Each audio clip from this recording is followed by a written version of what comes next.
आज की इस वीडियो में आप जानोगे प्रदोष व्रत की विधि के बारे में। प्रदोष व्रत कब से शुरू करने चाहिए, कितने और कैसे करने चाहिए, क्या खाना चाहिए क्या नहीं खाना चाहिए, प्रदोष व्रत में पूजा कब और कैसे करनी चाहिए, प्रदोष काल का समय क्या होता है। साथ ही आप जानोगे प्रदोष व्रत के महत्व के बारे में। जिस तरह से एकादशी के व्रत महीने में 2 बार रखे जाते हैं, एक कृष्ण पक्ष में और एक शुक्ल पक्ष में। एकादशी की तिथि जिस प्रकार से भगवान विष्णु को प्रिय होती है, उसी तरह से महीने में 2 प्रदोष व्रत भी रखे जाते हैं, कृष्ण पक्ष में और शुक्ल पक्ष में। हर महीने की त्रयोदशी तिथि को ये प्रदोष व्रत रखा जाता है। ये प्रदोष व्रत भगवान शिव को समर्पित होता है। पौष महीने को छोड़कर आप किसी भी महीने के शुक्ल पक्ष से प्रदोष व्रत प्रारंभ कर सकते हैं। अगर आप पहली बार ये व्रत प्रारंभ करना चाहते हैं तो जब शुक्ल पक्ष में सोम प्रदोष व्रत पड़ता हो, उस दिन से आप इन व्रतों को प्रारंभ कर सकते हैं। प्रदोष व्रत महीने के दोनों ही रखने चाहिए। इस तरह से साल में 26 प्रदोष व्रत रखने के बाद जब 27वां प्रदोष व्रत आता है, उसमें व्रत का उद्यापन कर सकते हैं। अगर आप पूरे साल भर के लिए प्रदोष व्रत नहीं रख पाते हैं तो 11 प्रदोष व्रत रखने का संकल्प भी ले सकते हैं। 11 प्रदोष व्रत रखने के बाद 12वें प्रदोष व्रत में आपको व्रत का उद्यापन करना चाहिए। उद्यापन विधि पूर्वक करना चाहिए।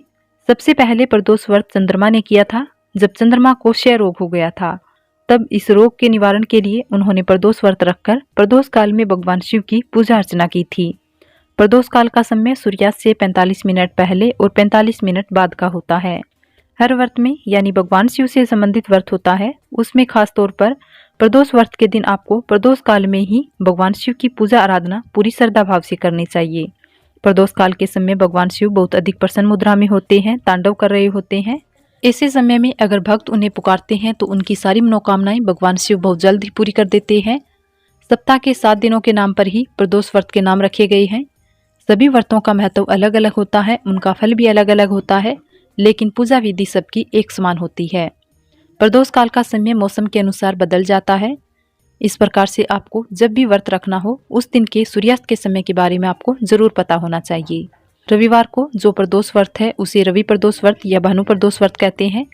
इस दिन नियम पूर्वक व्रत रखने से जीवन में सुख शांति और दीर्घायु की प्राप्ति होती है। रवि प्रदोष व्रत का सीधा संबंध सूर्य देवता से होता है, इसलिए चंद्रमा के साथ साथ सूर्य भी आपके जीवन में सक्रिय रहता है। रवि प्रदोष व्रत रखने से समाज में नाम और यश की प्राप्ति होती है। रवि प्रदोष व्रत रखने से साथ ही आपकी सूर्य संबंधी परेशानियां भी समाप्त हो जाती है। सोमवार के दिन पड़ने वाले प्रदोष को सोम प्रदोष कहते हैं। इस व्रत को रखने से इच्छा अनुसार फल मिलता है। किसी की कुंडली में अगर चंद्र ग्रह खराब हो, चंद्र दोष हो, तब ऐसे लोगों को सोम प्रदोष व्रत रखना चाहिए, जिससे जीवन में शांति बनी रहेगी। अक्सर लोग संतान प्राप्ति की कामना से भी सोम प्रदोष व्रत रखते हैं। इस व्रत को रखने से संतानहीनता दूर होती है। मंगलवार के दिन पड़ने वाले प्रदोष को भौम प्रदोष व्रत कहते हैं। इस दिन स्वास्थ्य से संबंधित तमाम तरह की परेशानियों से छुटकारा मिलता है। विधि पूर्वक व्रत रखने से कर्ज से मुक्ति मिलती है। बुधवार के दिन पड़ने वाले प्रदोष को भूम्यावारा या बुध प्रदोष व्रत कहते हैं। इस व्रत को शिक्षा और ज्ञान प्राप्ति के लिए किया जाता है, और जो भी मनोकामना हो उसे मन में लेकर यदि आप इस व्रत को रखते हो तो वो मनोकामना भी भगवान शिव पूरी करते हैं। गुरुवार के दिन पड़ने वाले प्रदोष को गुरु प्रदोष कहते हैं।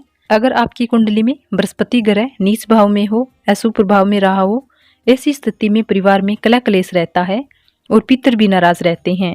पितरों का आशीर्वाद प्राप्त करने के लिए और बृहस्पति ग्रह के सुप्रभाव को प्राप्त करने के लिए गुरु प्रदोष व्रत रखना चाहिए।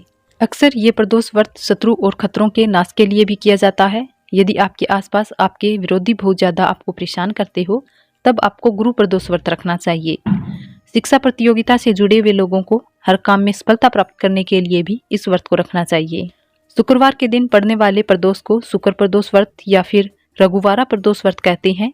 जीवन में सुख शांति और सौभाग्य की प्राप्ति के लिए इस व्रत को रखा जाता है। सौभाग्य अगर है तो धन तो संपत्ति तो खुद ही मिल जाती है।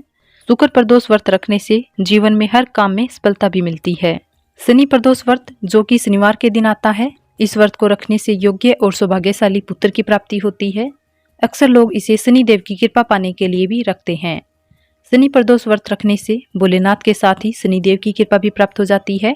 दोस्तों, प्रदोष व्रत प्रारंभ करने के लिए सबसे पहली बार जब आप व्रत रख रहे हो तो उस दिन आपको सुबह जल्दी उठकर स्नान आदि से निवृत्त होकर साफ स्वस्थ हल्के रंग के वस्त्र धारण करने चाहिए। प्रदोष व्रत की पूजा में काले रंग के और भूरे रंग के वस्त्रों का प्रयोग नहीं करना चाहिए। सबसे उत्तम और शुभ रंग माना जाता है सफेद या फिर हल्का गुलाबी। वैसे तो आप प्रदोष व्रत की पूजा अपने घर पर भी कर सकते हैं, लेकिन अगर आपके पास शिव मंदिर है तो आप शिव मंदिर जाकर पूजा करें। पहले दिन व्रत प्रारंभ करते समय आप अपने हाथ में जल, पुष्प और अक्षत लेकर व्रत रखने का संकल्प लें। संकल्प आप अपना नाम, अपने कुल का नाम, गोत्र का नाम लेते हुए और फिर जिस महीने के जिस पक्ष से जिस दिन पड़ने वाले प्रदोष को आप रखना चाहते हैं उनका नाम लेते हुए आपको संकल्प लेना है। संकल्प लेते हुए आपको किस प्रकार से इस व्रत को रखना है, जल और फल के साथ या फिर निर्जल रहकर या फिर जल पीकर, उसका संकल्प ही आपको लेना है। पहले व्रत में आप जो भी नियम अपना लेते हैं तो सभी व्रतों में उन्हीं नियमों का पालन आपको करना होता है। प्रदोष व्रत में जहाँ तक हो आप नमक का सेवन करने से बचें। इस व्रत में केवल मीठा भोजन ही किया जाता है। इस प्रकार से आप सुबह के समय संकल्प लें।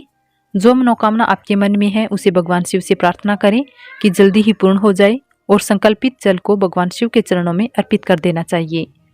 विधि विधान से पूरे शिव परिवार की पूजा करें। धूप दीप जलाएं, गंगा जल, भांग, धतूरा, बेलपत्तर, समी पत्तर भगवान शिव को अर्पित करें। चंदन भस्म शिवलिंग पर अर्पित करें। इस प्रकार से सुबह की पूजा पूर्ण करें। मंत्रों का जाप करें। मंत्र आप ओम नमः शिवाय का भी जाप कर सकते हैं, इसलिए सच्चे मन से इस मंत्र का 108 बार जाप करें।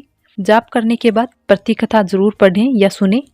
सबसे अंत में आरती करें और भोग में भगवान को मौसमी फलों का भोग लगाएं। फिर सारा दिन उपवास रखा जाता है। व्रत के दिन ज़्यादा नहीं बोलना चाहिए। इस दिन क्रोध नहीं करना चाहिए। अपने मुंह से अपशब्द नहीं बोलने चाहिए। लहसुन, प्याज, मांस, मदिरा का सेवन व्रती व उसके घर में किसी भी सदस्य को नहीं करना चाहिए। किसी प्रकार का झूठ, चोरी, नशा, पाप नहीं करना चाहिए। दिन भर उपवास रखने के बाद शाम को एक बार फिर से स्नान करके या फिर साफ स्वस्थ वस्त्र धारण करके मुंह हाथ धोकर आपको प्रदोष काल के समय भगवान शिव की पूजा करनी चाहिए। धूप दीप जलाकर विधि विधान से पूजा करनी है। शाम के समय आप अखंडित चावल से बनी खीर का भोग या चूरमे का भोग भगवान शिव को अर्पित करें। उसी को प्रसाद रूप में ग्रहण करना चाहिए। इस प्रसाद में से आपको एक हिस्सा गौ माता के लिए निकाल कर रखना होता है, दूसरा हिस्सा स्वयं ग्रहण करना होता है। प्रदोष व्रत में भगवान शिव के मंदिर में चौमुखा दीपक जलाना चाहिए। आटे का दीपक जलाकर पूजा की जाए तो कहते हैं जो मनोकामना आपने भगवान शिव से मांगी है वो बहुत जल्द पूर्ण हो जाती है। कई बार ऐसा भी होता है कि प्रदोष काल के समय आप घर पर ना हो, घर से बाहर हो, तो उस समय आप पूजा नहीं कर सकते हैं। तो इस समय आप मानसिक पूजा यानी मन ही मन भगवान शिव को प्रणाम कर मन से आप मानसिक पूजा कर सकते हैं। भगवान शिव से समायाचना कर सकते हैं कि आप प्रदोष काल के समय भगवान शिव की पूजा नहीं कर पा रहे हैं, इसके लिए भोलेनाथ आपको क्षमा करें। उसके बाद जब भी आपके पास समय हो यानी प्रदोष काल बीत भी जाता है तब भी विधि विधान से पूजा करके आप अपना उपवास खोल सकते हैं। नमक का सेवन अगले दिन कर सकते हैं। अगले दिन विधि विधान से पूजा करके फिर आपको शुद्ध सात्विक भोजन है उसका भोग भगवान को लगाकर खुद ग्रहण करना चाहिए। आपने जितने भी निश्चित संख्याओं का संकल्प लिया है उन्हें पूरा करके ही आपको उद्यापन करना चाहिए। उद्यापन किए बिना कोई भी व्रत हो वे अधूरे ही रहते हैं और व्रतों का फल भी प्राप्त नहीं होता है। महिलाओं या कन्याओं को जब भी किसी व्रत में पीरियड्स हो जाए तब उस व्रत को गिनती में नहीं गिना जाता है। व्रत तो आपको रखना ही चाहिए, लेकिन उस दौरान आप केवल मानसिक पूजा कर सकते हैं।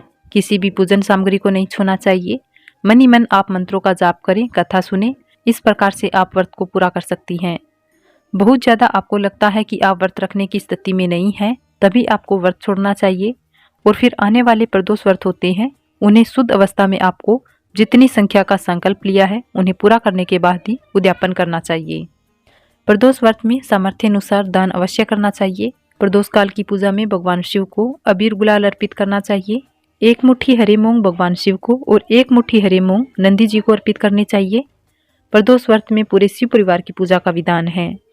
भगवान शिव, माता पार्वती के साथ भगवान गणेश, भगवान कार्तिकेय जी और नंदी जी की पूजा करें और विधि विधान से सबका पूजन करने के बाद ही आप अपना उपवास खोलें।